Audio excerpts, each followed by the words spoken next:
Şamaşakay pek usta, kıştan saçar kapısta. Onun üstüne pomidor, çeşit türlü pomidor. Pom pom pomidor, ne acayip pomidor. Kayda baksa pomidor, çeşit türlü pomidor.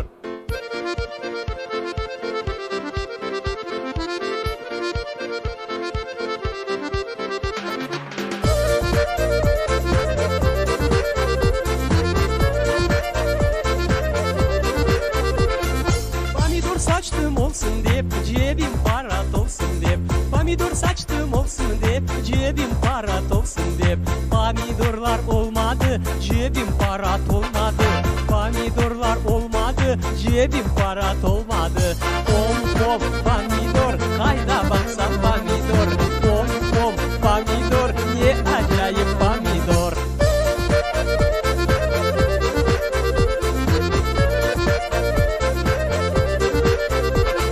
Çapaladım kurudu, son sulardan çurudu. Çapaladım kurudu, son sulardan çurudu. Pomidorlar olmadı, yolaklara dolmadı. Umut etkin bir benim, bir hıyarlık olmadı. Pom pom pomidor, ne acayip pomidor. Hayda baksan pomidor, kıpkırmızı pomidor. Pomidorlar, hıyarlar, kapustalar, soğanlar. Gösterirmiz, satarmız, oynap gülüp yaşarmız.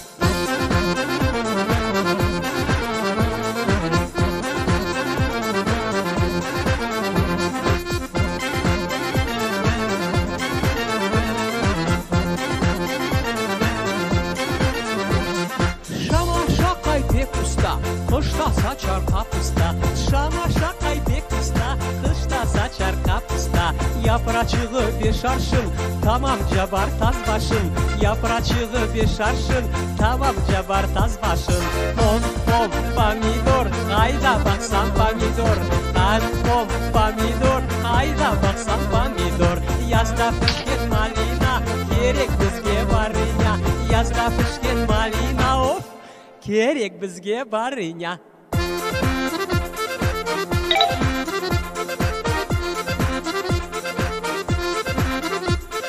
Pom pom pomidor, hayda baksan pomidor.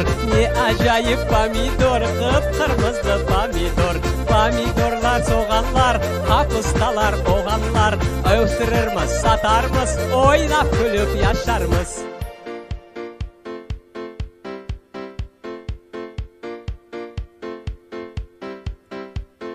Pomidor saçtım olsun dep, cebim para dolsun dep. Pomidor saçtım olsun dep, cebim para dolsun dep. Pomidorlar olmadı, cebim para dolmadı. Pomidorlar olmadı, cebim para dolmadı.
Merhabalar değerli Genç Tatar dinleyicileri. Yayınımıza hepiniz hoş geldiniz. Ben Deniz Ravza Coş Topak. Yanımda da çok değerli yayın arkadaşım Nurseda Deminkaya var. Nasılsın Nurseda? İyiyim, teşekkür ederim. Sen nasılsın? Ben de iyiyim, teşekkür ederim. Aynı zamanda çok da heyecanlıyım. Aynı şekilde ben de çok heyecanlıyım. Genç Tatar platformunda seninle ilk Evet. yayınımız olacak. Evet, İnşallah güzel bir yayın dönemi geçiririz. İnşallah. İzleyicilerimiz de memnun kalır. İnşallah. Videolarımızı beğenip abone olurlarsa, yorum yaparlarsa çok memnun kalırız gerçekten.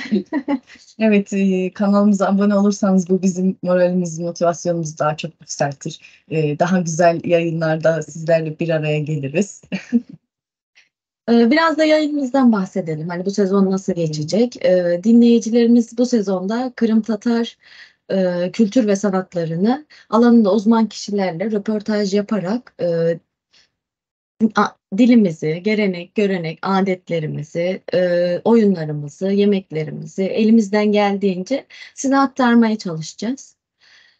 Evet, daha fazla konuyu uzatmadan, seyircilerimizi de bekletmeden söz sana bırakayım. Teşekkür ediyorum. Evet arkadaşlar, bu hafta sizlerle Servet Odaman'ın yazmış olduğu bir kitap var. Kırım 1903 Akyar'dan Akşehir'e diye bu şekilde. Servet Bey'le röportaj yapacağız. Daha fazla Servet Bey'i de bekletmeyelim. Sizlerden bir ufak ara rica ediyoruz. Hem teknik arkadaşlarımız Servet Bey yayınımızı alsınlar. Biz de bir çayımızı alalım, bir son notlarımıza bakalım. Gelelim hemen. Görüşmek üzere. Görüşürüz.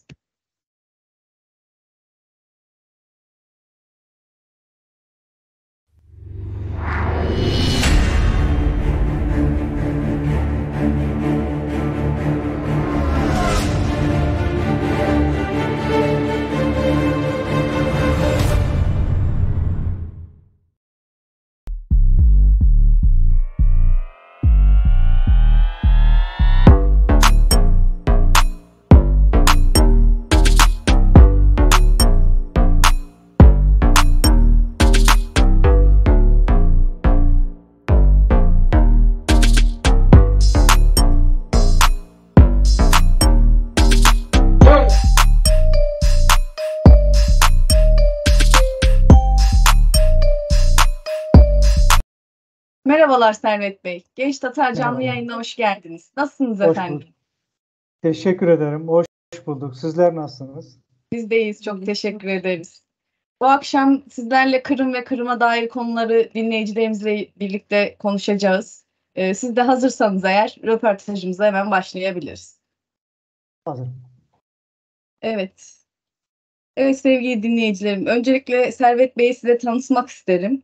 1961 yılında Konyeli Akşehir ilçesine bağlı Köklüce köyünde doğdu. İlkokulunu Köklüce köyünde okudu. Ortaokul ve lise eğitimini Akşehir'de tamamladı. 1985 yılında Eskişehir'e yerleşerek köy hizmetlerinde işe başladı. Eskişehir Spor Taraftarlar Derneği ilk kurucuları arasında ve yönetim kurulu üyesi olarak ilk Taraftarlar Spor gazetesini çıkardı. Yol İş Sendikası yönetim kurulu üyeliği ve iş yeri temsilciliği yaptı. Öğrencilik yıllarından beri amatörce şiir ve öyküler yazmakta, emekli olduktan sonra Kırım Tatarı olan atalarının göç hikayelerinden etkilenerek gelenekleri ve kültürleri hakkında çalışmalar yaptı. Derlediği bilgileri yazmaya halen devam ediyor. Kendisi evli ve 2 çocuk babasıdır. Kitabınızı da okudum röportaja hazırlanmak için. Çok güzel bir kitap yazmışsınız. Öncelikle emekleriniz için teşekkür ederim. Beni çok etkileyen şeyler oldu kitapta. Geçte bundan da bahsetmek isterim. İnsanları gelen Kırım'dan göçen atalarımızın kendi köyümüz için soy olarak nereden geldiklerini, hangi senede geldiklerini, geldikten sonra hangi soy isimleri aldıklarından bahsetmişsiniz. Yani en çok etkileyen bu oldu kitapta beni. Hepsini tek tek okudum, merak ettim. Hani bildiğim, tanıdığım akrabalarım var mı diye bakmaya çalıştım. İnşallah böyle bir şey diğer köyler için de birlikte yaparız. Çok mutlu oluruz. Hem yayın arkadaşlarımızla hem de sizin önderliğinizde güzel bir şeyler başarırız diye düşünüyorum. Seyircilerimizi de daha fazla meraklandırmadan ilk sorumuzdan başlayayım. Kırım 1903 Akyar'dan Akşehir'e bir göç hikayesi kitabınızı açıklayıcı sorular olacak ilk başta. Öncelikle böyle bir eseri kaleme almaktaki amacınız neydi? Önce konuşmama başlamadan önce hepinizi hürmetle, saygıyla, muhabbetle selamlıyorum. Aynı şey. Önce çok duygulandığımı belirtmek isterim. Faaliyetleriniz beni çok mutlu etti. Sağ olun. Konya Kitap Fuarı'nda Kırım Derneği'nin yanımda olması, Sayın Başkan Mustafa Sıtkı Demirel, Hamza Çorabatır ve genç arkadaşlarımız Kamilcan ve arkadaşları yanımda oldukları için çok gururlandım. Kendimi yalnız hissettirmediler beni. Önce onlar için teşekkür ediyorum.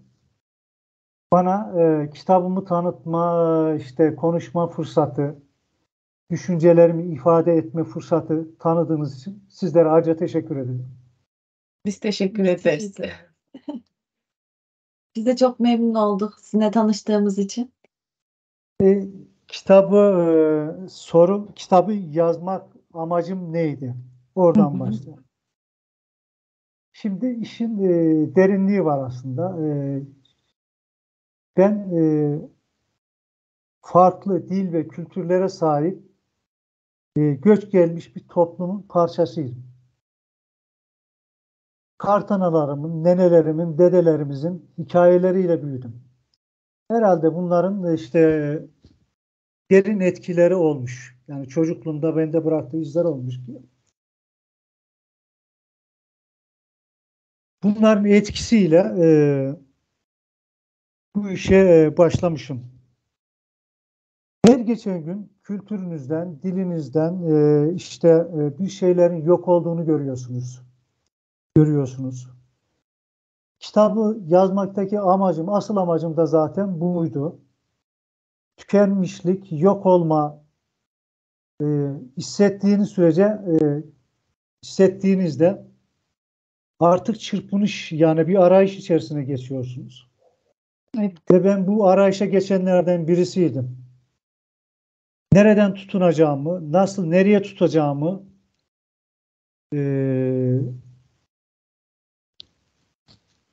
düşündüm önce. Ve bu yani çok uzun bir süreçle oldu. Önceden anlattığım gibi bir köy kütüğünün yenilemeyle başladı bende. Derledim, toparladım. İşte bir şeyler yazdım. Amacım özetle topladığım bilgileri, kültürümüzü, değerlerimizi, kaybettiklerimiz ne varsa derleyip toparlayıp yazılı bir belge haline getirerek gelecek kuşaklara aktarmaktı. Amacım buydu. Ve bunu başardım. Ne güzel. Başardım. Hani bazı şeyler etkiledi dediniz. Hani o etkileyen şeyler neler acaba? Yani şimdi hikayeler anlatılıyor, çocuksunuz. Bir Kırım anlatılıyor. Çocuksun, hayal ediyorsunuz. Kırım nerede? Neresi? Kırım Evet. ne? Biz kimiz? Nereden geldik? Hayal ediyorsunuz. Yaşların gözyaşları var. Yani hikayeler içerisinde gözyaşları var. Yaşanmışlıklar var. Galiba yani büyük bir ihtimalle bunlardan çok etkilenmişim. 2 tane nenem vardı. Biri annemin annesi, biri babamın annesi. İkisi de çocukluğum onların ellerinde geçti. Onların elinde büyüdüm. İkisi de Kırım doğumlu. 12-13 yaşlarında Kırım'dan gelmişler. Onları gören son nesiliz biz. Onların hikayeleriyle büyüyen. Artık köyümüzde ve çevremizde Kırım doğumlu insan kalmadı. Evet. Onların anılarını saklayan bizler kaldık. İnşallah yaşatırız anılarını. İnşallah, inşallah. Evet, kendiniz de amacınızı açıklarken bahsettiniz. Ama aramızda kitabı yeni okuyacak olan dinleyicilerimiz olabilir. Bu dinleyicilerimiz için kitabın içeriğinde onları neler bekliyor? Biraz daha detaylı sormak isterim size. Şimdi bu kitabı yazarken elinizde bilgiler, derlenmiş, toparlanmış bilgiler var. Ama çevrenizde, sağınızda, solunuzda konuşulanları duyuyorsunuz. Kırım bilgisi çok eksik. Okumuyoruz biz. Tarih bilgimiz hiç yok denecek kadar az. bu kitabı yazarken önce Kırım tarihini kısaca bir koymayı düşündüm. Yani hiç olmasa okuyucuya biraz Kırım tarihini okutmak, hani neden e, bu süreci yaşamışız, neden Kırım'ı kaybetmişiz, neden vatanımızı kaybetmişiz, bunları anlatabilmek için önce Kırım tarihini kısaca koydum. İşte onda yaşananları koydum. Ondan sonra kendi göç hikayemizi 1903'ü koydum. Tabii bu 1903'len daha önce işte işgalle başlayan, hani 1783'te başlayan bu süreç 1877 ve 1903'e kadar 120 yıl kitlesel göçler aralıklarla sürdü. Aralıklarla sürdü. Bu kitlesel göçlerin biz son safhasını yaşayan göçmenleriz. 1903 göçmenleri. Bizden sonra Kırım'a kitlesel göç olmamış. Evet. Yani büyük sürgün yaşandı. İşte bunları yazarken okuyucu dedim Kırım tarihini okusun. İşte göç süresini, yaşadıklarımızı, daha sonra göç sonrasında yaşananları, iskan sürecinde yaşananları anlattım. Kaybettiğimizlerimiz vardı. Hani göç öyle 3 kelimeyle anlatılacak bir olay değil. Onun başlangıcı, ortası ve sonucu var. Yani başlarken niye sürüldüğünüzü, sebepleri var. Ve göç süresinin içerisine giriyorsunuz. Sizle göçle birlikte gelen değerleriniz, artılarınız, eksileriniz var. Kültürünüz, paranız, ekonomik durumunuz, sosyal durumunuz, yani göçle getirdikleriniz. Ve geliyorsunuz bir toplumun içerisine, adapte, yani başka bir toplumun içerisine geliyorsunuz. Kendi değerleriniz var, başka toplumun değerleri var. İşte burada kaynaşma, adaptasyon, sizleri işte benimseyip benimsemeyecekleri, bu yaşanan sürecin hepsi var. Yani bu kitabın içerisinde yaşadıklarımızın hepsi var. Ve işte kültürümüzü, okuyucu kültürümüzü görecek, kaybettiklerimizi, hikayelerimizi, dilimizi koydum. Orta yola konuşan bir kafilenin mensuplarıyız. Bu da çok enteresan bir şey. Kırım'ın her yerinden insan var bu kafilenin içerisinde. Bunları zaman gelince anlatacağım.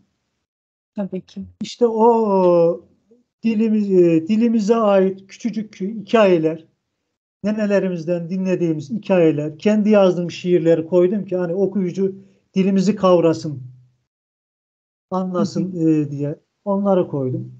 Kültürümüze ait bazı objeler elimizde olan, o objelerin hepsi var ve daha fazlası vardı. Evet, Maalesef görsellerde birkaç tanesini görme fırsatımız oldu. Kitaplarınızda da koymuşsunuz. yani o objelerin hepsi elimizde var. Çok güzel. İşte onlara da koydum. Bir hayalimden bahsettim sosyal medyada, sürekli Kırım Kültür Evi koymak. Hani kültür bizim hafızamızdır. Hani bir tütün kesesi sizi 100 yıl, 150 yıl geriye götürür baktığınızda. Eğer o hafızanızı gençlerin önüne koyarsanız kendi kimliğinizi, kültürünüzü canlı tutarsınız. Tabii ki. Yani kültür evindeki maksadım, amacım oydu. Dernek bunu üstlendi sağ olsun. Başkanımız da kültür evi yapım için ihale verdi. İnşallah yakın bir zamanda kültür evimiz de olacak. Bu elimizdeki objeleri işte koyacağız oraya. İnşallah Çok sizler de güzel. göreceksiniz. İnşallah bizlere de görmek nasip olur. Kitapta bütün bunların hepsini bahsettim. Okuyucu diğer kitaplardan farklı bunları görecek yani. Evet. Okuyacak, görecek. Sizin de bahsettiğiniz gibi bu 1903'ten başlıyor hikayeniz. Hani burada nenelerinizin hikayelerine, oradaki tarihe daha vakıf olduğunuz için mi bu tarihten başladınız diyebiliriz o zaman? Şimdi konu biziz. Yani konu biziz. Göç hikayesi biziz. Hı. Şimdi daha önceki göçler yaşayanlar elbette bizim genel tarihimizi anlatıyor ama ben kendi tarihimizi anlatmak istedim. Çünkü ona vakıfım. Yani Onun sahasındayım. Onların bir parçasıyım. Onun için kendi göçümüz daha çok 1900 göçü. Evet. Daha Evet. çok 1900 göçü. Ben bir soru sormak istiyorum. Buyurun. Kırım Kültür Evi hayaliniz nedir acaba? Hani bahsetmek ister misiniz? Biraz bilgi verirseniz. Şimdi hani hızlı bir asimilasyon sürecindeyiz aslında. Bizler Evet. de sizler de bütün Kırım Tatarları e, baskın bir kültürün içinde yok oluyoruz. Biz artık yerleştiğimiz kültürün içerisinde hızla eriyoruz. Bizden sonraki nesiller dilimizden, kültürümüzden kopuk olacaklar. Şimdi 1903 aslında çok uzak bir zaman değil. Yani benim yaşımdaki bir insan için. Şöyle geriye döndüğüm zaman 120 yıl geri benim için çok yakın bir zaman. Yani bu göçlerde 120 yıl bir zaman içinde kültürünü, kendimize ait objelerimizi, değerlerimizi en çok muhafaza etmemiz, elimizde tutmamız gereken e, kişiler bizim olmamız gerekirdi. Hani 1860'ta ve daha önceleri gelenler bizden daha çok bu asimilasyon sürecine girmiş, belki zor şartlarda geldi, belki kapkacak işte getiremedi, bir şey getiremedik. Biz öyle değildik.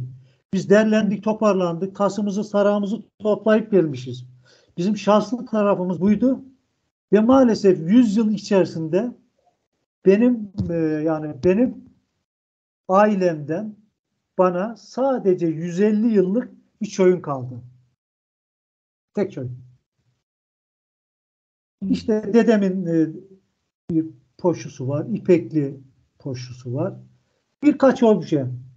İlkokul çağında bohçalarla öğretmenlerimize işte oralara buralara götürdük. Ne için kullanacağını bilmediğimiz evlerimizden, değerlerimizi verdik. Hepsi elimizden yok oldu gitti.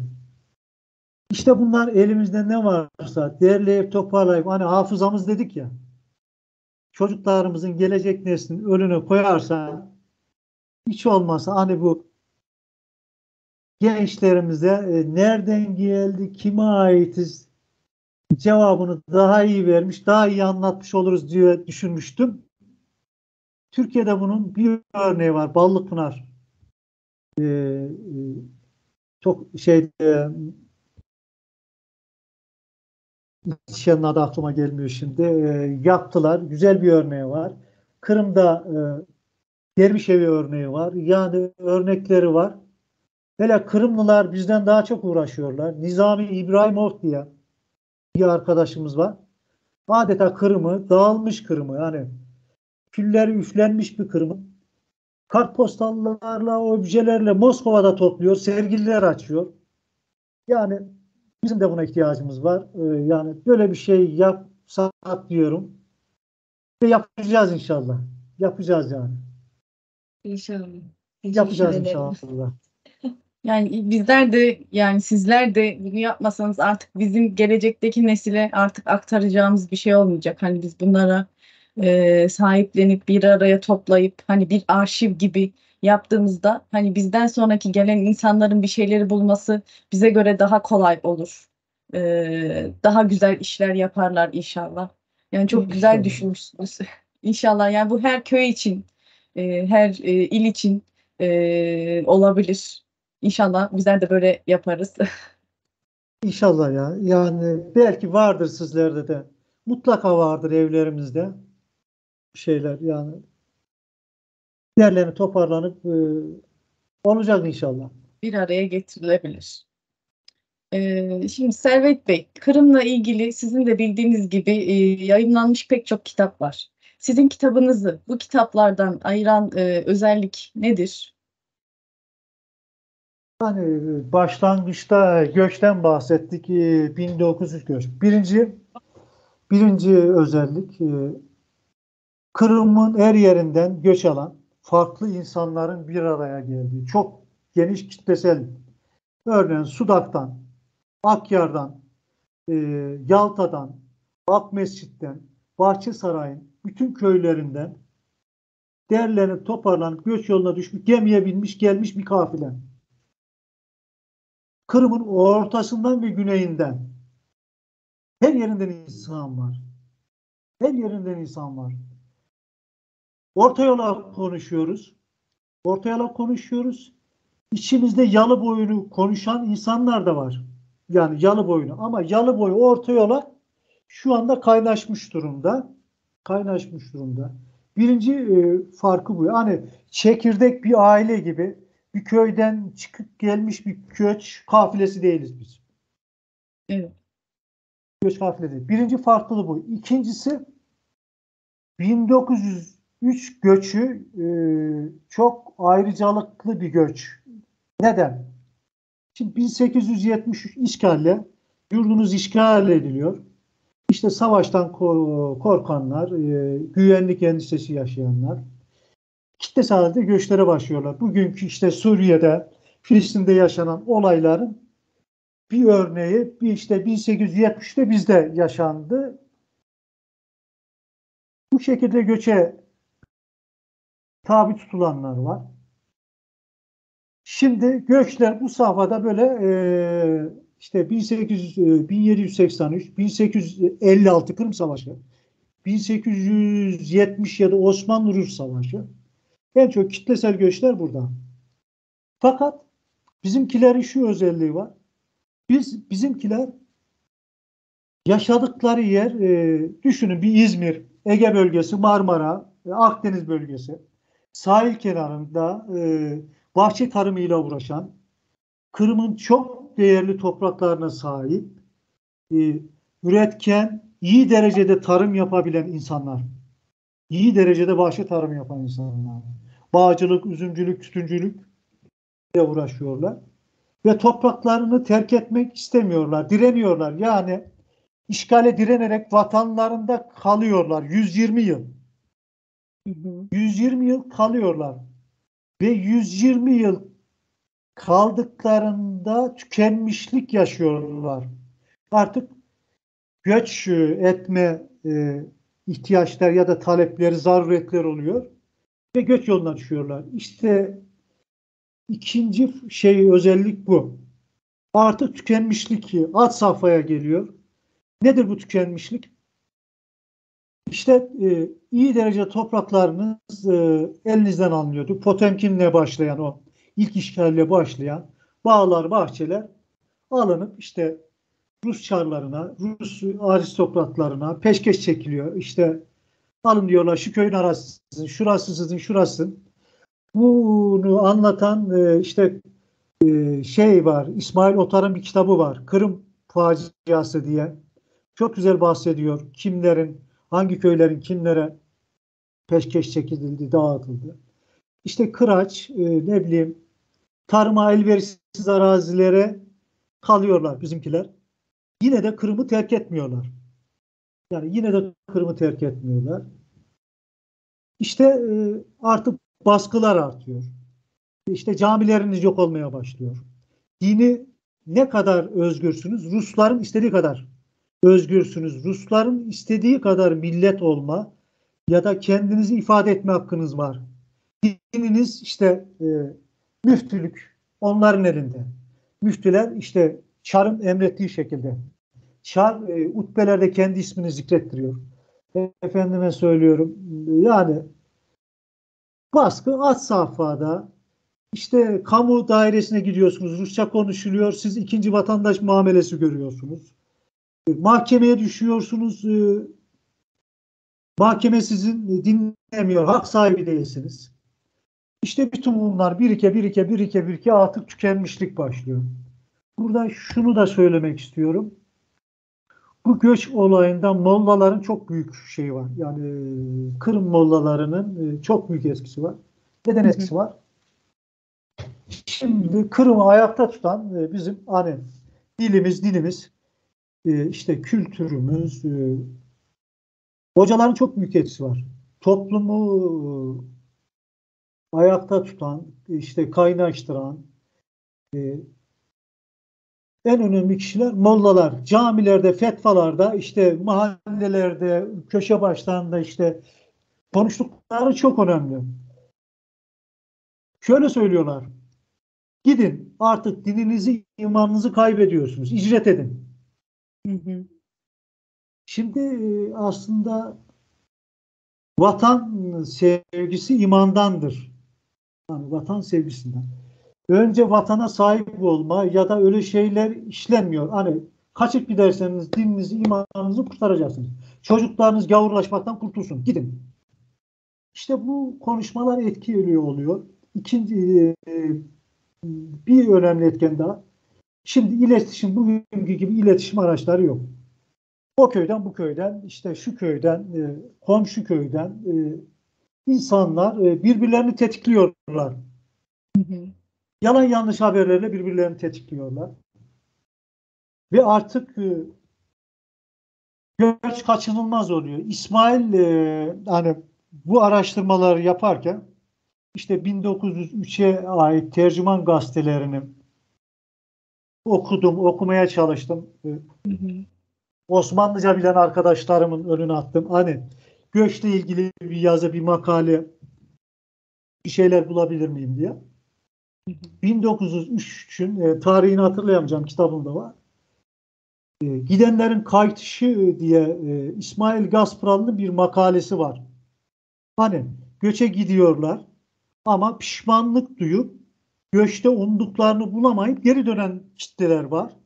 Ve sefil oluyorlar, geri dönüyorlar. Bunların perişan olduklarından bahsediyor. Gitmeyin diye toplumun önüne geçiyor ama İsmail Gaspralı'yı dahi dinlemiyorlar. Çünkü artık insanların sabrı tükenmiş. Tükenmiş gerçekten. Bizim göçün farklılığı bu. Hani Kırım'da kalmayı istiyorlar, mücadele ediyorlar ama baskıların, işte zulmün, Rusların uyguladığı politikalar sonucunda göç ettirilmek zorunda kalıyorlar. Ve bizden sonra zaten 1944 felaketi yaşandı. Yani bizim göç olayının en önemli özelliği bu. En önemli özelliği bu. Diğer göçlerden. Örneğin Noay göçleri var. Mesela Dobruca'dan Noay göçleri var. Yanımızda bizim Noay köyü de var, Erdoğdu. Dobruca Noaylarından. Onlar da 1856'da sanırım 1856 Kırım Savaşı'nda Ruslar biliyorsunuz Tuna boylarına kadar indiler. Hani Kırım Savaşı'nı kaybedince Tuna'dan ordularını çektiler. Tuna boylarında Rus ordusu büyük bir katliam ya da büyük bir baskı uyguladı ki Dobruca'dan Noayları kaldırdı. İşte o Noaylar kitlesel, yani çekirdek aynı aşiretten ya da aynı uyruktan olan Noay, büyük Noaylar büyük kitlelerinde göçe çıktılar. Göç yoluna düştüler. Bizim Akşehir'e o dönemde 1860 döneminde gelen büyük bir Noay kafilesi var. Erdoğdu'ya iskan edilmiş. Erdoğdu o zamanki iskan sürecindeki adı Avcali. Avcali diyorlar. İskan ediliyorlar. Tabii iskan edildikleri, düşünün, Tuna boyunda bereketli otlaklar, işte atlarını, işte hayvanlarını, Noaylar biliyorsunuz göçebe kültürü var. Kol otlakları terk etmişler. Konya Bozkırı'na geliyorlar. Yani bir Seçme, bir Köklüce, ne bileyim bir Erdoğdu, Bozkır. Yani sığır kuyruğundan, Bozkır otlarından başka ot yok. Şok oluyor insanlar. Yani intibak edemiyorlar. İşte dağılan Nogaylar zamanla kayboluyor. Mesela Ilgın'da Nogaylar var. Argıtan'ında Nogaylar var. Ama bu Nogaylar kaybolmuşlar. Terk etmişler.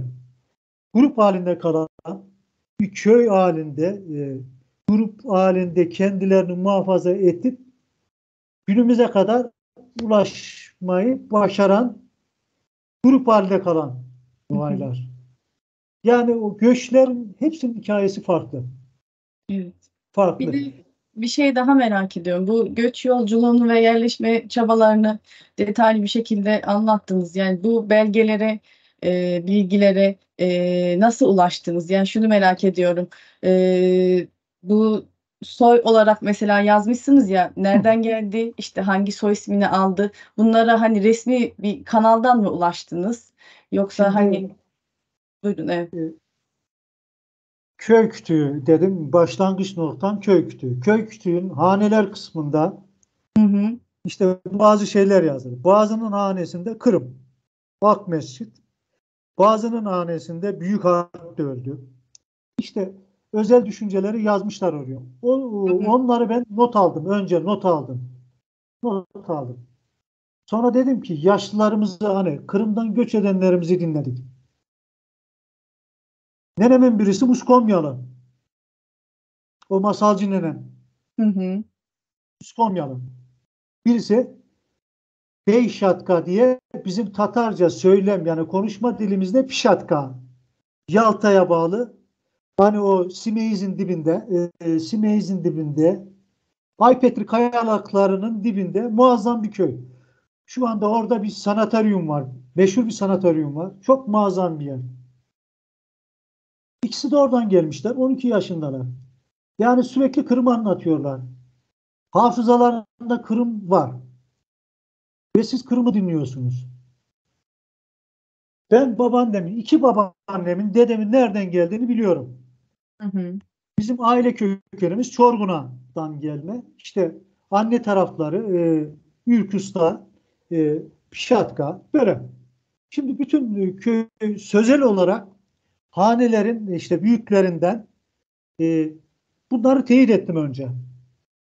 Teyit ettim. Tabii teyit edemediklerimde oldu şöyle, bazı insanlar ilgisiz kaldılar. İlgisiz kaldılar. Bazılarını şöyle çözdüm. Hani metodoloji diyorlar ya yazımda, işte e, sizin örneğin hangi köyden geldiğinizi biliyorsam, Hı hı. işte kuzeniniz de sizin akrabanız olduğuna göre başka soyadı da olsa aynı köyden olduğunuzu tahminle bazılarını öyle bulduk. Evet. Yani %90 nereden geldiklerine dair bilgilere öyle ulaştık. Yazılı kaynaklara gelince elimizde maalesef hiç yazılı kaynak yok. Sadece 1903'te geldiğimize dair büyük amcamın askerlik bilgilerinde icret tarihi 1903 yazıyor. Hı Yazılı hı. kaynak bu. İkinci önemli yazılı kaynak. Bu çok önemli. Hani bizimle gelen büyük göç kafilesinde trende bizi kafileye Akşehir'de indirdiler ve Konya'ya gitmek üzere olan Konya kafilesi devam etti. Şimdi o zamanki muhacir iskan komisyonu stratejisi şuydu. Sanatkarlar, eğitimler şehir merkezlerinde, ziraatle uğraşacaklar köylere. Bu tasnif daha gemide İstanbul'da yapılmış. Gemiden indirmiyorlar insanlar. Binlerce insan. Muhacirin komisyonundan 2-3 kişi biniyorlar gemiye. Hemen kafileler oluşturuluyor. Kimlere gidilecek? Gemide tasnif ediliyor. Gemide tasnif ediliyor. İstanbul'da gemi bir gün tutulduktan sonra İzmit'e naklediliyor. Ve İzmit limanında treni bekletilmek üzere 10 gün kadar bekletiliyorlar. Bu bilgileri nereden aldım? Bu bilgileri işte Ayrancı'ya göç eden Konya, önce Gemalmaz Mahallesi, yanlış hatırlamıyorsam Gemalmaz Mahallesi'ne bizim kafileden gelen bir kısım muhacirler iskan ediliyor. Bu iskan edilenlerin içerisinde Abdülgaffar Totay Salgı diye İsmail Gaspıranlı bir köydeşi var. Kendisi öğretmen, araştırmacı, yazar. Bu gemiden gelirken günlük tutmuş. Yani bu bizim için bir müthiş bir şey. Evet. Müthiş bir şey. Müthiş bir şey. Babaannem şöyle söylerdi. İşte Nisan ayında çıktık biz. At arabalarına biniyorlar köylerinde Nisan ayında. Hakkari Limanı'na akın akın insanlar göç geliyorlar. Belli ki Nisan ayında göç başlamış. Ama Hakkari Limanı'nda büyük bir birikim oluyor. Gemi bekliyorlar. Hani işte Ülküsta'dan, Baydar'dan, Akmescit'ten, Sudak'tan, her taraftan insanlar geliyor. Kimi gemiyle geliyor, kimi arabalarla geliyorlar. Bu Hakkari Limanı'nda ne kadar bekledikleri hakkında net elimizde bir bilgi yok. Yalnız Hakkari Limanı'ndan çıkışları belli. İstanbul'a gelişleri tarihleri de belli. Onu Abdülgaffar Saygır yazmış. Babaannemin sözel anlattıklarıyla Abdülgaffar Totay Salgır'ın yazdıkları birebir tutuyor. Bu beni çok mutlu etti. İkinci bir enteresan bir şey daha anlatacağım. Bu Abdülgaffar Totay Salgır bizim 8 kilometre güneyimizde Argıtanı var. Yani ismini duymuşsunuzdur. Argıtanı bir. Argıtanı. 1926 yılında baş öğretmen olarak buraya atanıyor. Argıtanı'da baş öğretmeni. Şimdi günlüğü yazan bilinçli, eğitimli bir insan 5 kilometre, 6 kilometre kuzeyinde bir Tatar köyü olduğunu biliyor ve bahsediyor. Tursunlu ve Köklüceli'nin aynı kafileden olduğunu. Günlüğüne yazmış zaten. Büyüklerimizden Gaffar Hoca, affedersiniz merkeple köye gelir o zaman kalır geri dönermiş Argıtan'a. Tatar köyü ya. Tatar köyü. Bizim köyde kalmayı arzulamış. Yerleşmeyi, kalmayı arzulamış. Fakat köy susuz, çok kurak. Ayrancı'ya göre çok daha kurak. Ve tercihini Ayrancı'dan yana yapıyor. Ayrancı'ya dönüyor. Bizim yani göç hikayemizin yazılı belgesinin en güzel kaynağı Abdülgaffar Totay Salgır'ın günlüğü. Ondan sonra üniversite araştırmacılar, tezler elimize geçen, işte gazetelerini, Hakan hocamızın Türkiye'deki Kırım Tatar Nogay yerleşkeleri kitabı. Bütün bunların derledik, toparlanıp kitaba dipnot koyarak kitabı öyle oluşturdum. Yani göç hikayemizin belgeleri böyleydi. Evet, teşekkür ederim. Dilerseniz bir 10 dakika ara verelim. Hem siz soluklanın hem seyircilerimiz bir çaylarını tazelesinler. Tamam. 10 dakika aradan sonra görüşelim inşallah. Görüşelim inşallah. Oldu bakalım. Hadi görüşmek üzere.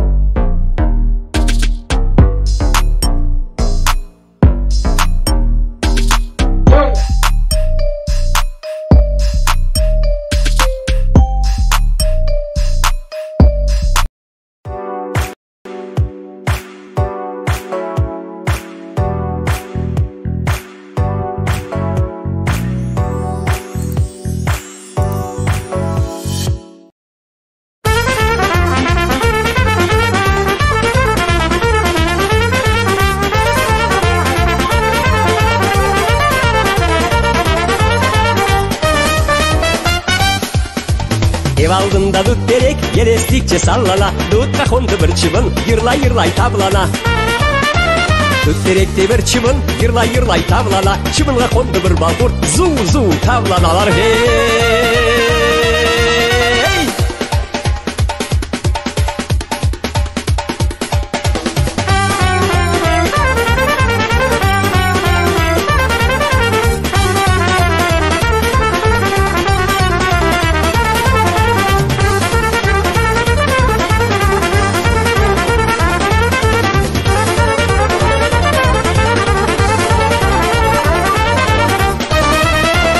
Derekte bir balkukta keldi bir sıçan.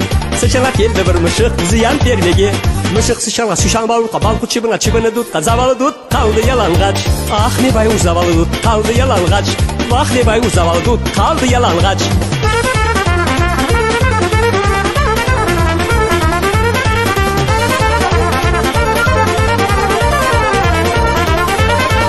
Ötterekte bir mışıkka keldi bir köpek. Köpekке keldi bir kazık ziyan vermege. Kazık köpekке köpek mışıkka mışık sıçanla sıçanı boğulukka bal kuçubuna çıbını dut. Zavalı dut kaldı yalangach. Ah ne bay uzavalı dut kaldı yalangach. Vah ne bay uzavalı dut kaldı yalangach.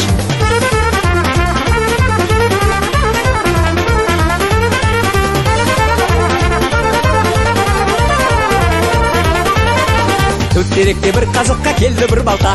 Baltaga keldi bir odun ziyan vermege. Odun baltaga balta kazıkka kazık köpekке köpek mışıkka mışık sıçanla sıçanı boğulukka bal kuçubuna çıbını dut. Zavalı dut kaldı yalangach. Ah ne bay uzavalı dut kaldı yalangach. Vah ne bay uzavalı dut kaldı yalangach.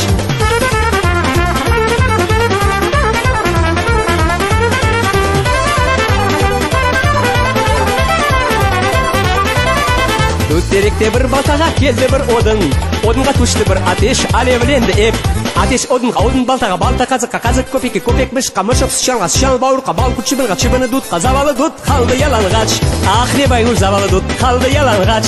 Vah ne bay uzavalı dut kaldı yalangach. Ah ne bay uzavalı dut kaldı yalangach. Vah ne bay uzavalı dut kaldı yalangach.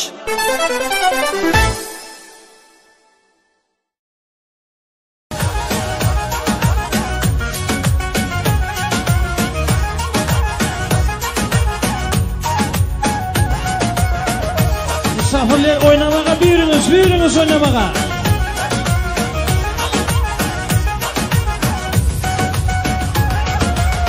Gel benim, gel yanıma, koca sapsarılı boynuma, seni korup.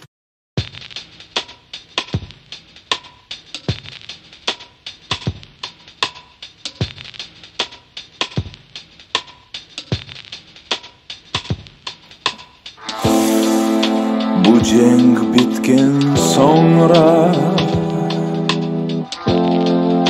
tanırsın mı beni? Yok olma bu kışta, mahvetme sevgimi. Sağındım seni, sağındım seni, sağındım. Yıllar geçsin, uyan beni.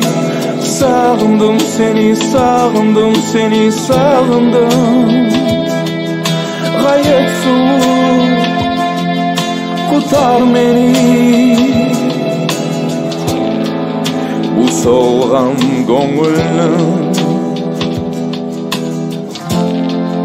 bari gelecek. Kara incilerini yırtıp yerge töker. Sağındım seni, sağındım seni, sağındım. Yıllar geçsin, uyan beni. Sağındım seni, sağındım seni, sağındım. Gayet soğuk, kurtar beni.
Bahçelerde kestane dökülür tane tane, dökülür tane tane.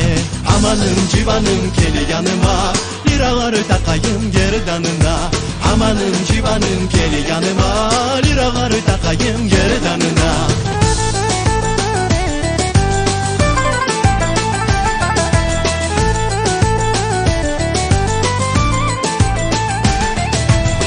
Bahçelerde tesilgen, bahçelerde tesilgen. Şu güzel kız kim eken, şu güzel kız kim eken. Amanım civanım gel yanıma, liraları takayım gerdanına.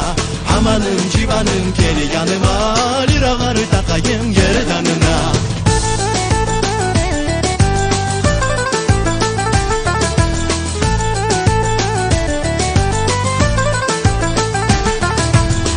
Bahçelerde kestane, bahçelerde kestane dökülür tane tane, dökülür tane tane. Amanım civanım gel yanıma, liraları takayım gerdanına. Amanım civanım gel yanıma, liraları takayım gerdanına. Amanım civanım gel yanıma, liraları takayım gerdanına. Amanım civanım gel yanıma, liraları takayım gerdanına. Ho ho ho ho ho ho, hey hey. Ho ho ho ho ho ho, hey hey. Bahçelerde kestane dökülür tane tane. Bahçelerde tesilgen. Şu güzel kız kim eken, şu güzel kız kim eken.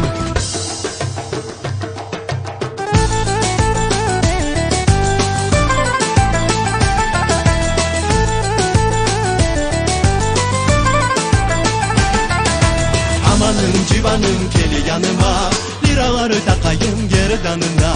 Amanım civanım gel yanıma, liraları takayım gerdanına. Amanım civanım gel yanıma, liraları takayım gerdanına. Amanım civanım gel yanıma, liraları takayım gerdanına. Gerdanına.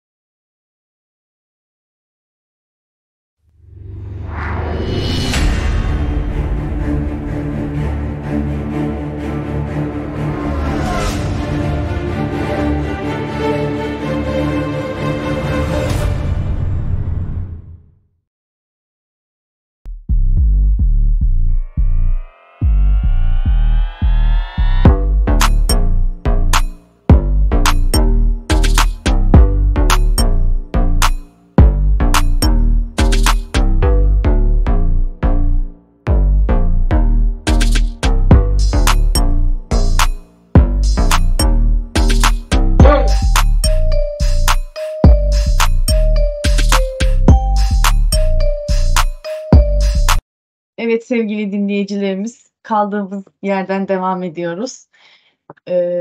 Size şöyle bir soru yöneltmek isterim.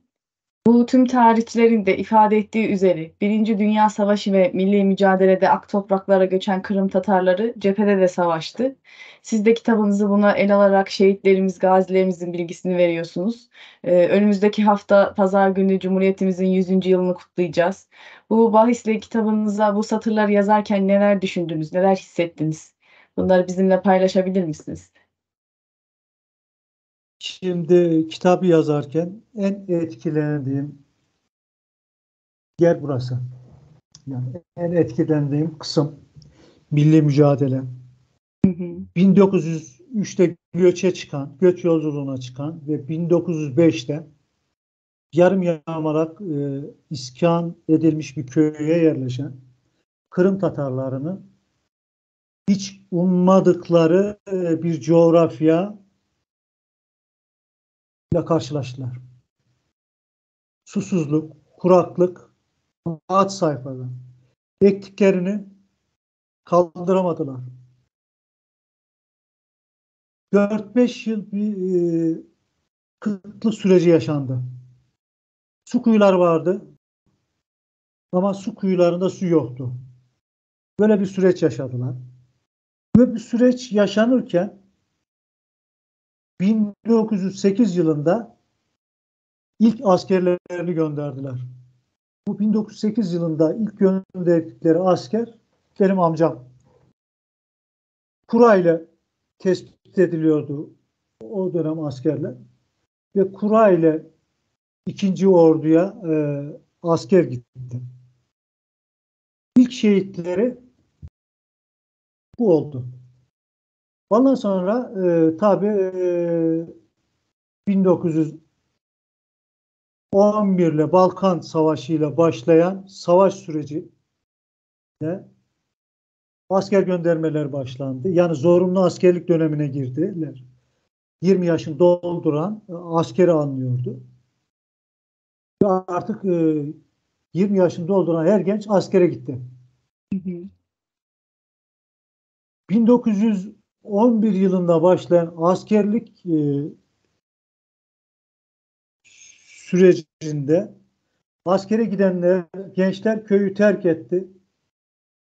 Kimi genç çocuklarla, kimi işte kadınlarla kaldılar yani.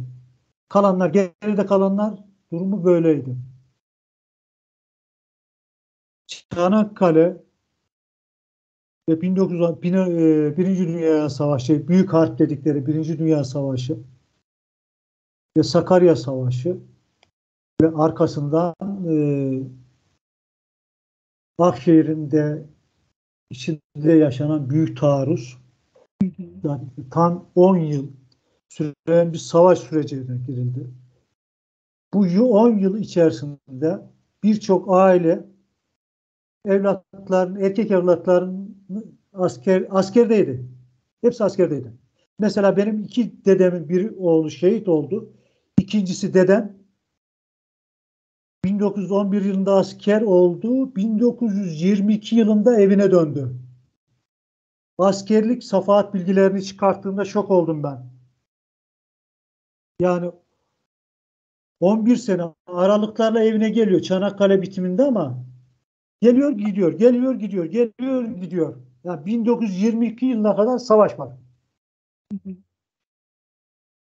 60 hane yokuz yani. 60 hane yokuz. Yeniköy üssü. Tutunmaya çalışıyorsun. Ve evlatlarını askere gönderiyorsun. Evet. Bu çok zor bir süreç. Evet, zaten 5 buraya bir oğlunu adet askere, alma süreci var. 5 evladını askere gönderen aileler var. Bir evladı olup askerde şehit düşen, nüfusu kapanan aileler var. 3 evladını kaybeden aileler var. Ve 20 şehit, bir ondan fazla gazi. Bizim tespit edebildiklerimiz bunlar. Yani 60 hane köye bu çok ağır değil mi? Çok var. Daha henüz vatan, yani yaşadığınız topraklarda nefes alamamışken böyle ağır bir travmanın, ağır bir yaşamın, hayatın içine giriyorsunuz.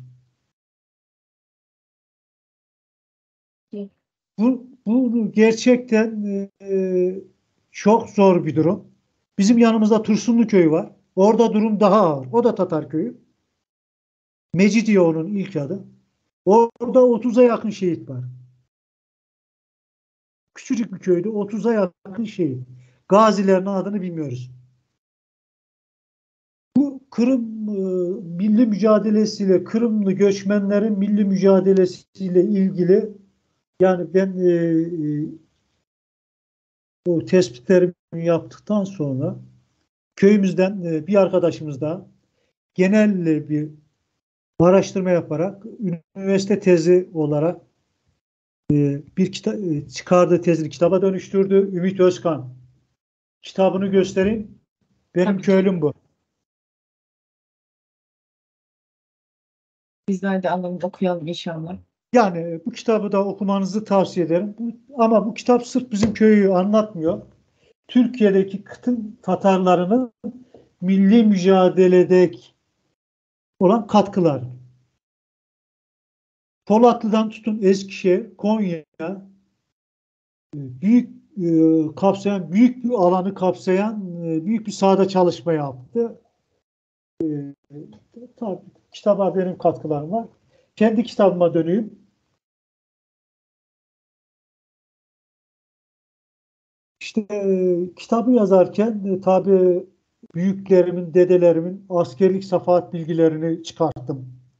Burada işte dedemin, amcamın, dayımın, yani birinci derecede yakın olan, bana ait olan çevremdeki şehit ve gazilerimizin safahat bilgilerini çıkarttım.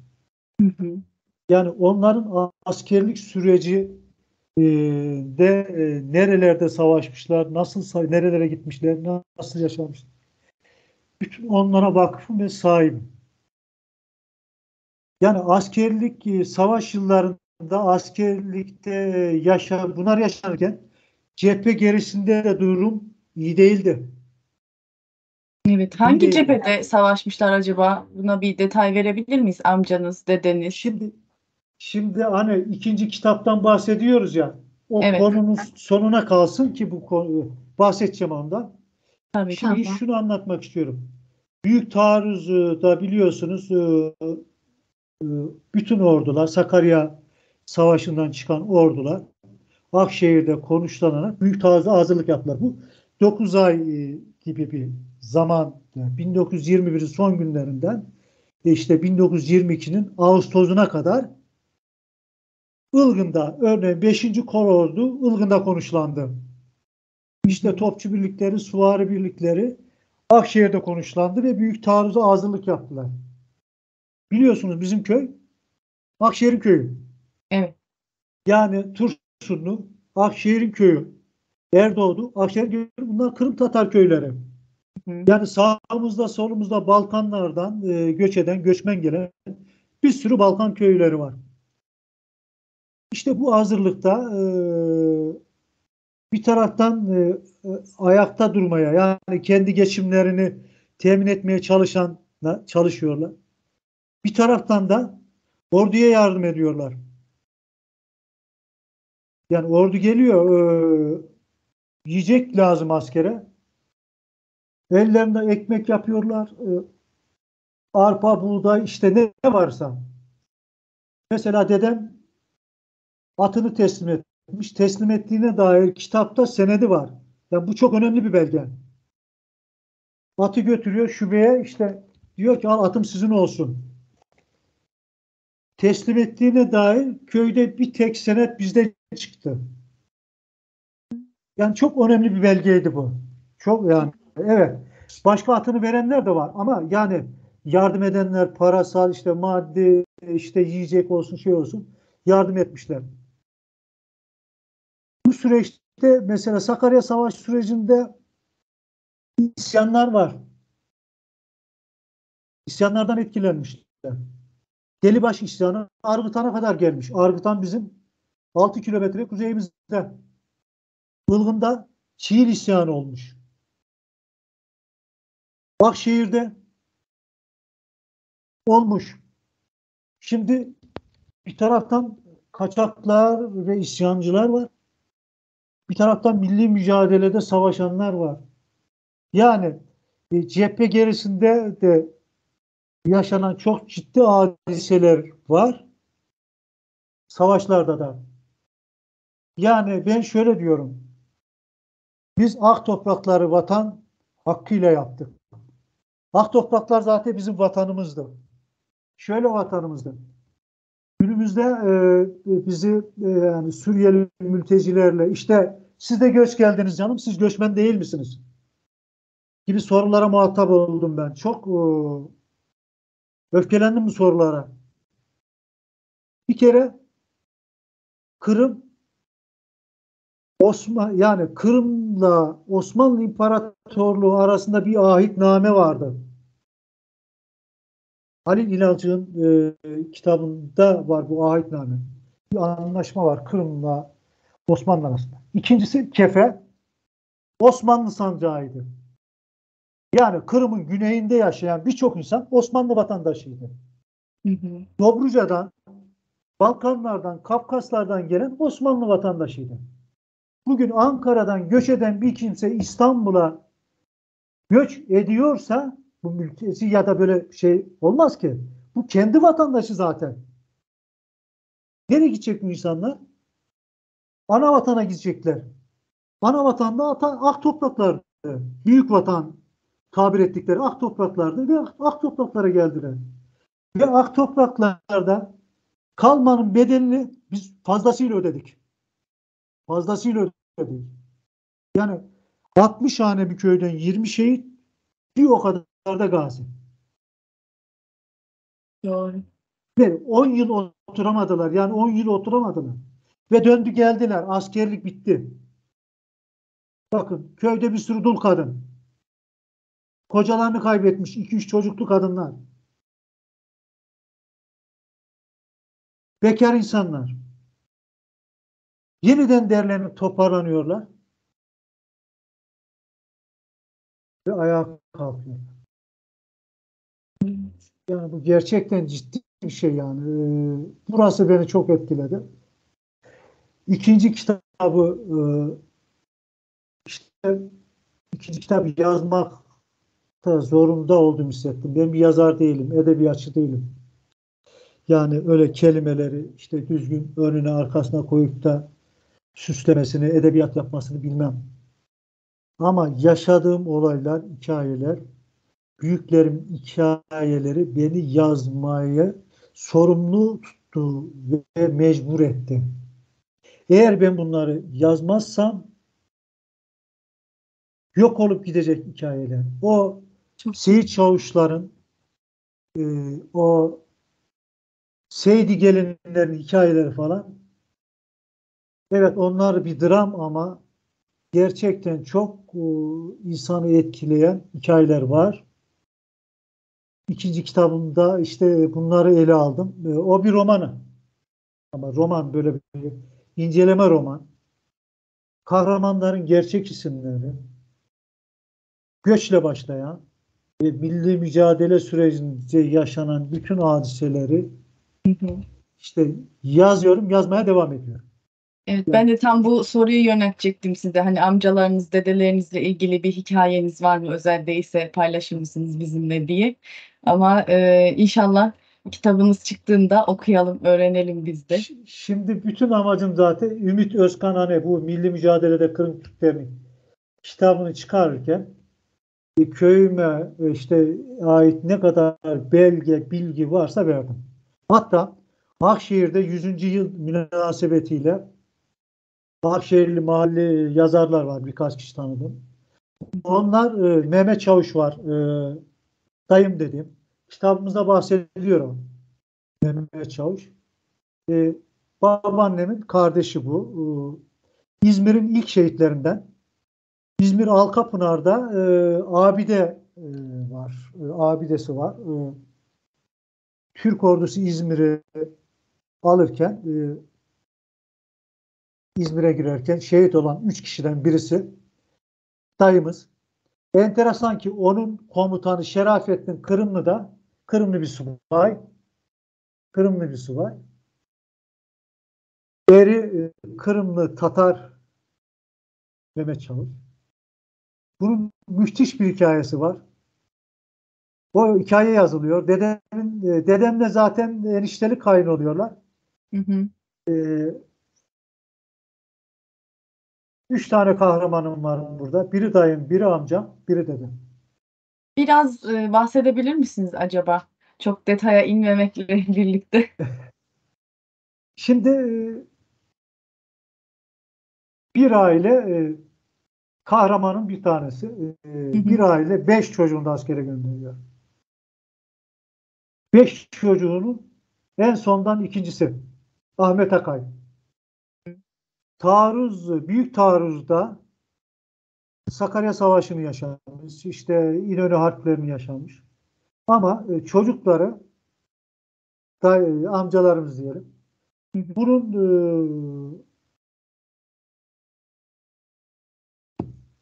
büyük taarruzla ilgili ses kayıtlarını almış, muhafaza etmişler.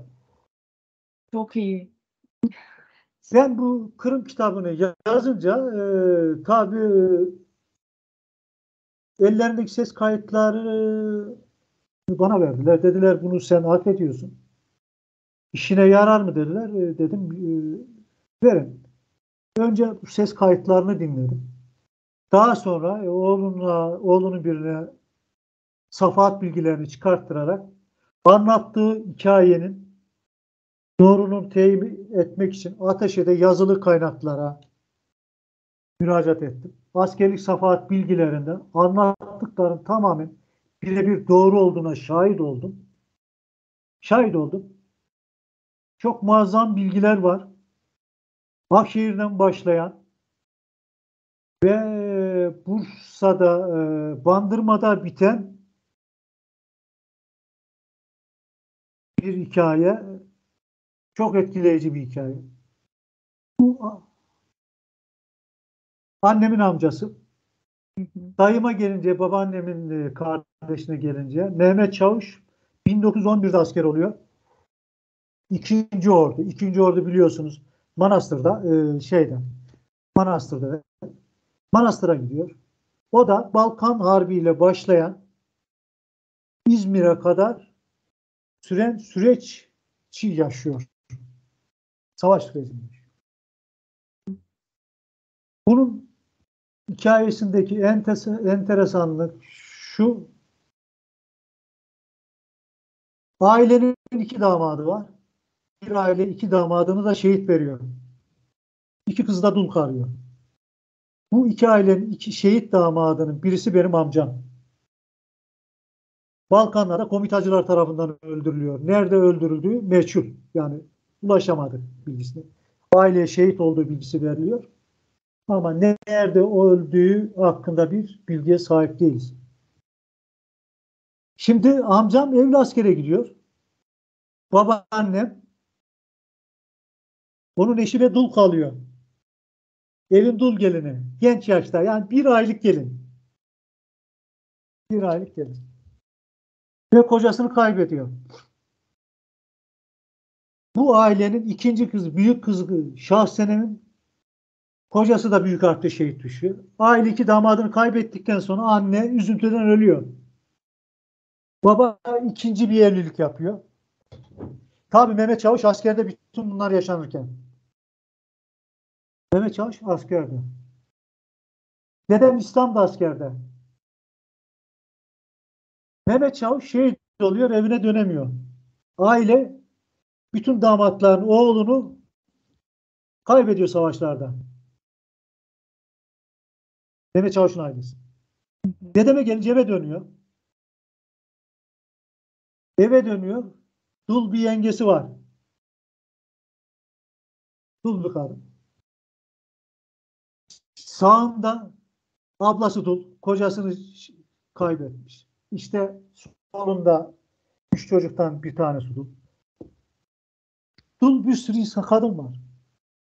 Şimdi genç bekar köyün yaşlıları bir araya geliyorlar. Diyorlar ki gelinim var, oğluna gelin arıyorsun. Ve dedem köyün ileri gelenlerin baskısıyla dedem ve babaannem,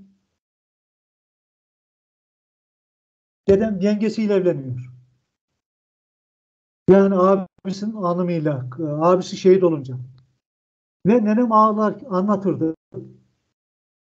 Yani zor bir evlilik. Ben kocam gelecek diye korktum. Dedem abim gelecek diye korktum. Yani böyle bir evlilik yaşattılar. Yaşadık. Mehmet Çavuş'un hikayesiyle ilgili bir anekdot daha söyleyeyim. Mehmet Çavuş rahmetli nenem yanında yatardım ben çocukken 12-13 yaşlarında ilkokulda. Korkardı. Annem onu onun yanına gönderdi. Bir minder üzerine kıvrılır onun yanında yatardı. Sürekli Kur'an oku. Hani bir lamba ışığında pencerenin üzerine Kur'an oku. Sürekli gözleri yaşlı, dudakları titrek biri. Kur'an okurken onu keserdim çocuk gözüyle. Yani Kur'an'ın öyle dudaklarını titretip de gözleri yaşlı okunduğunu zannediyorum ben. Bir gün Kur'an karşından kalktı, kapattı, gitti. Kur'an arasında böyle ilgimi çeken bir şey gördüm ben. Siyah bir şey. Mana veremedim ne olduğunu. Tabii o kalkıp dışarı gitti. Artık ihtiyacan binaen neye gittiyse ben de onu fırsat bilerek o Kur'an'ın arasındaki şeyi merak ettim. Nedir diye. Bir açtım. Mana veremedim. Değişik bir şey yani. Benim Kur'an'ı açtığımı görünce bana kızdı. Kain, hain derler bizde. Kain kapat. Onu diye böyle beni azarladı ve ben Kur'an'ı kapattım. Yattım. Tabii aradan seneler geçti. Ablam anlattı bana. O kardeşinin mezarından, anıtından kopardığı zambağı Kur'an'ın arasına koymuş. Kurumuş o. Kurumuş. O Kur'an okurken sürekli onu ağlıyormuş. Ben onu tabii yıllar sonra öğrendim. Yıllar sonra öğrendim. Bu hikayeler bizi çok etkiledi. Yani milli mücadele ile ilgili daha anlatacağım çok şeyler var ama bunu kitabıma saklıyorum. İnşallah İnşallah. yani şöyle eğer bunları gençlere yansıtmazsak çok büyük kötülük edeceğiz bu büyüklerimize. Ben sırf bizim değil yani Kırım tarihinin tüm gençlerin okumasını istiyorum. Yani Kırım tarihiyle başlayan gerileme süreci, yani Osmanlı'nın gerileme süreci, Osmanlı'nın Karadeniz'deki işte üstünlüğünü kaybetmesi Kırım tarihiyle başlıyor. Bizim Kırım'ın işgaliyle başlıyor. Kırım'ın işgaliyle bitmiyor. Rusya, Balkanlardan Çatalca'ya, doğudan Erzurum, Bayburt, Batum, Tiflis'e kadar iniyor. Ve Erzurum yani Van işte o Artvin taraflarına 40 yıl kaldı. Yani bir Kırım'da kalmadı bu süreç. Evet. Yani bunu iyi okumamız lazım. Bence Kırım'ı neden kaybettik? Nasıl kaybettik? Rehavet mi? Yani ihanet mi? Ve bu bize de Osmanlı'ya da çok ağır oldu bunun bedeli. Bize de Osmanlı'ya da çok ağır oldu. Bu bedeli biz göç ederek yaşadık. Osmanlı toprak kaybederek ödedi. Ya bunları yazmak zorundayız. Evet. Ben bir lise mezunu, yerel bir araştırmacıyım ama merak işte o şeyler beni çok sürükledi. Yani bir de bizim kuşak çok iyi bir kitap okuyucu. Biz 78, 79, 80 dönemi sinema yok, televizyon yok. Evet. Ha, sinema var da yani televizyon yok. Lamba ışığı. Tek kitap bizim. Değiş tokuşla işte kütüphaneden her hafta 3-4 kitap çıkardım Akşehir'den. Değiş tokuşla muazzam bir kitap okuyorduk. Şimdiki nesilde ben kitap okuyorum. Maalesef çok zayıf. Evet. Bunun üzerine ben de gazilerimize, şehitlerimize ruhu şad olsun demek istiyorum. Kitaplardan da bahsetmişken geçtiğimiz günlerde kitap fuarı için Konya'ya gelmiştiniz. Biz de sizde fuarda tanışma fırsatı bulduk. Röportaj fikri bu ziyarette ortaya çıktı. Bu bahiste kitap fuarına nasıl katıldınız? Beklentiniz neydi? Nasıl geçti? Bize aktarabilir misiniz? Ya, şimdi hani kitap fuarlarına çok gittim. Hı. Kitap almak için gittim. Ama kendi kitabım için, imza için ilk defa bir kitap fuarına katılıyorum. Tabii bu beni çok heyecanlandırdı. Yani ilk defa karşılaştığım bir şeydi.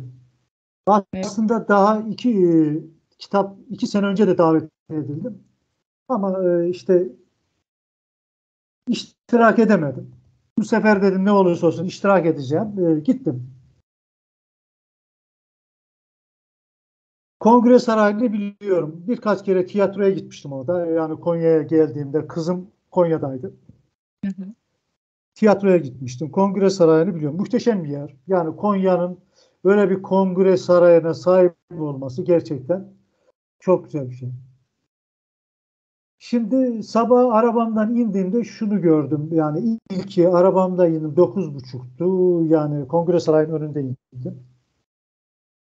Sığırcık sürüsü var sanki. Hani göçmen kuşlar oluyor, sığırcık sürüleri. Muazzam bir kalabalık öğrenci kitlesi var. Onların arasında içeriye girdim. Kitap standımı buldum. Öğrencileri gördüm. Çok heyecanlı ama boş bir gezinti olduğunu hissettim, fark ettim. Kitap standlarının önünde sadece kitabı seyrediyorlar. Ne aradığını bilmeyen, yani bilmeyen ama kitaplara öylece bakan, cebindeki harçlığı kitaba yetmeyen ya da bir kitap almak istiyor ama parası yetmiyor.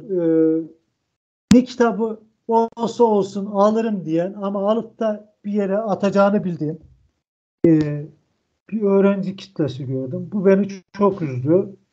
Yani öğretmenlerin işte yani belediyeler işte organizatörler, organizasyonu yapan kişiler madem öğrencileri işte teşviğe çalışıyorsunuz. İşte öğrencileri kitap fuarlarına götürmeden önce işte şiirimi seviyorsun, öykümü seviyorsun. Ne seviyorsa çocuklar sevdikleri kitaplara yönlendirmelerini yani kendilerine bırakmamalarını, bir yönlendirici olmalarını düşündüm. E, Bir de yani madem belediye büyük bir organizasyonlar yapıyor, öğrenciler için seçtiği kitapları hediye edebilir bence. Yani ne paralar gidiyor, nerelere ne paralar harcanıyor.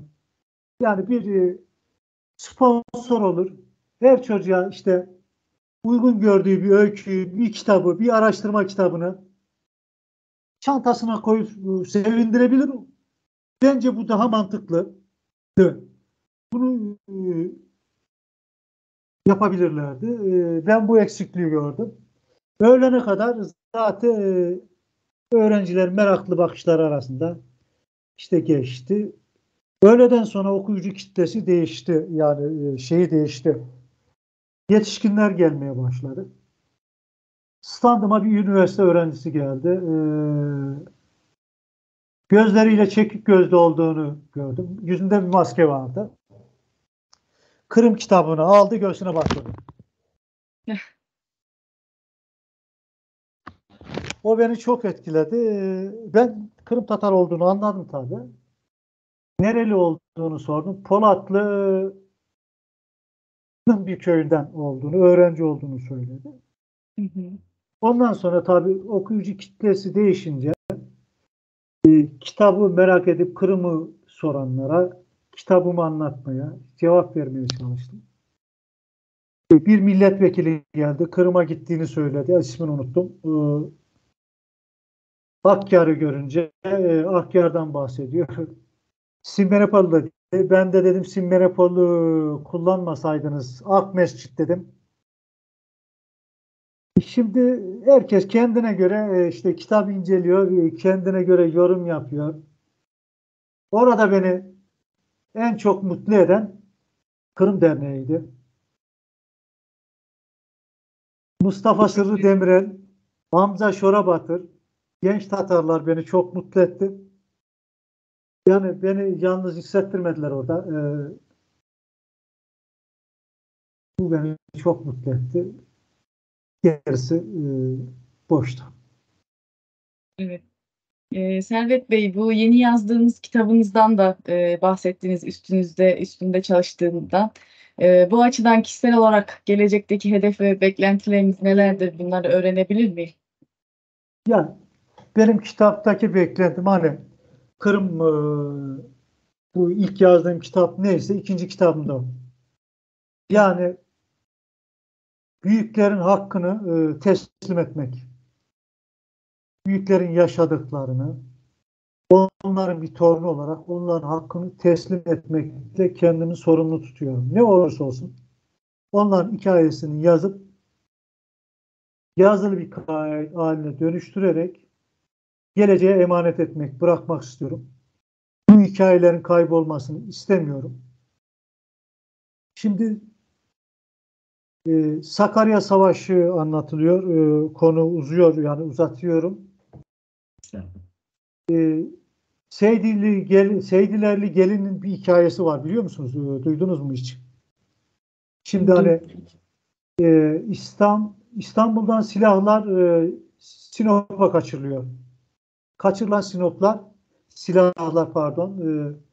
Sinop'tan Kastamonu'ya nakledilecek. Kanılar gerekli. Köylerden kanılar toparlanıyor. Bizim Seydilerli Gelin'in eşi asker. Kucağında işte 3-4 aylık bir bebesi var. Diyor ki bebem kalk artık, bize göze düştü, babana mermi lazım. Belki bu anlatılanlar hani edebi efsane şey gibi olabilir ama Seydilerli Gelin bebeğini alıyor, kanıyla yola düşüyor. Sıraya giriyor. Tabii kış. Sıraya giriyor, silahlar yükleniyor kanıya. Geri dönüş başlıyor. Ve kanılar yoldayken kanının birinden bebek sesi geliyor. Başındaki koruma askerler diyorlar ki ya komutanım, kanının birinden bebek sesi geliyor. Arıyorlar, o top mermilerin arasında bir bebek ağlıyor. Diyorlar ya kadın, niye getirdin bebeğini? İşte getirdim. Geri çeviremiyorlar, döndüremiyorlar. Ve bir fırtına kopuyor. Kanı ikiye bölünüyor. Seydilerli Gelin fırtınada, tufanda kayboluyor. Tipiden. Tabii bir kısım kanılar karargaha ulaşıyorlar. Teslim ediyorlar emanetlerini. Komutan diyor ki oğlum say bakalım kaç kanı gelmiş. 3-4 kanı eksik. Seydilerli Gelin'in kanısı yok. Geri gidip aramayı düşünüyorlar ama tabii fırtına var. Komutan müsaade etmiyor. Sabah kalkıyorlar. Kışlanın artık o karargahın neyse nerenin dışarıda kapı ağzında bir kanı bekliyor. Bir bakıyorlar Seydilerli Gelin'in kanısı. Seydilerli Gelin kanı da donarak ölmüş. Hemen askerler bebeği merak ediyorlar. Ve eşeliyorlar, bakıyorlar ki bebek mermilerin arasında yaşıyor. Komutan ağlıyor. İşte Anadolu'da böyle hikayeler çok. Bizim köyde de var böyle hikayeler. Evet. Milli Evet, mücadele hikayeleri. Evet. Çok güzel hikayeler bunlar. İnşallah diğer kitabınız çıktığında da alalım, okuyalım. İnşallah. Görüşme teklifimizi kabul edip iştirak ettiğiniz için teşekkür ederiz. Daha soracak çok sorularımız vardı ama biraz daha kültür, sanat olarak yemeklerimiz, kıyafetlerimiz, konuşma dilimiz, bunlardan da bahsetmek istiyordum ama çok akıcı bir sohbetimiz oldu.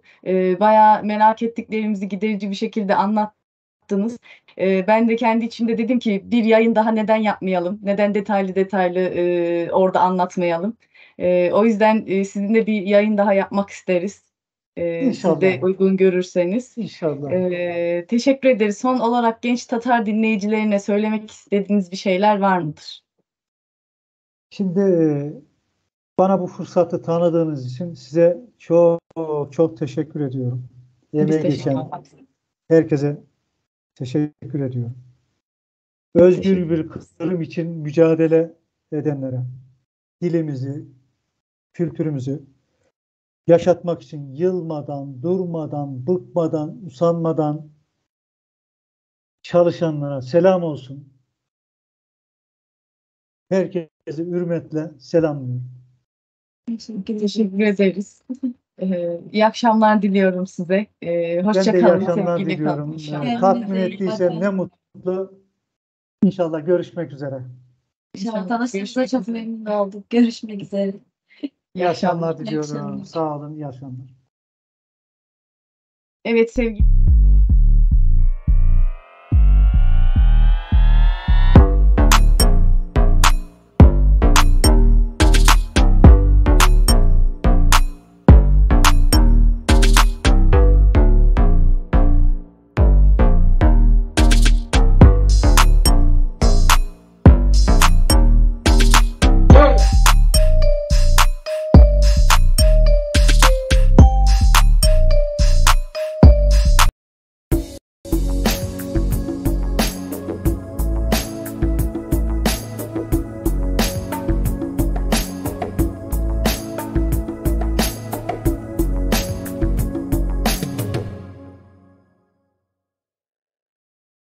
Evet Genç Tatar dinleyicileri, yayınımızın sonuna geldik. Servet Bey'le güzel bir röportaj yaptık. Sen ne diyorsun Nursa'da?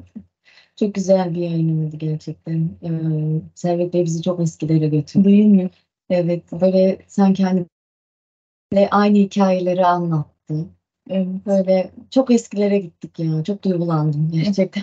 Güzel bir röportaj oldu. Bayağı ayrıntılı bir şekilde merak ettiğimiz bütün soruların cevabını almış olduk. Aslında daha çok merak ettiğim sorular da var. Bunun için ikinci yayınımızın sözünü aldık Servet Bey'den. İnşallah bundan sonraki yayınlarımızda güzel geçer. Biraz heyecanımızı yendik gibi ya. Öyle değil mi? Evet, birazcık daha rahat. Duygu yüklenmesi çok ağır geldi. Duygu da yüklenince ilk başta açılışımıza göre hani bir tık daha heyecanımızı yendik tabii Servet Bey'le de konuşunca güzel oldu. İnşallah bundan sonraki yayınlarımız da böyle geçer. Ay, Ve inşallah. siz de bizi izlemeye, beğenmeye, yorum yapmaya devam edersiniz. Şimdiden teşekkür ediyorum. Kendinize iyi bakın. Görüşmek üzere. Sağlıkla Sağlıkla kalınız.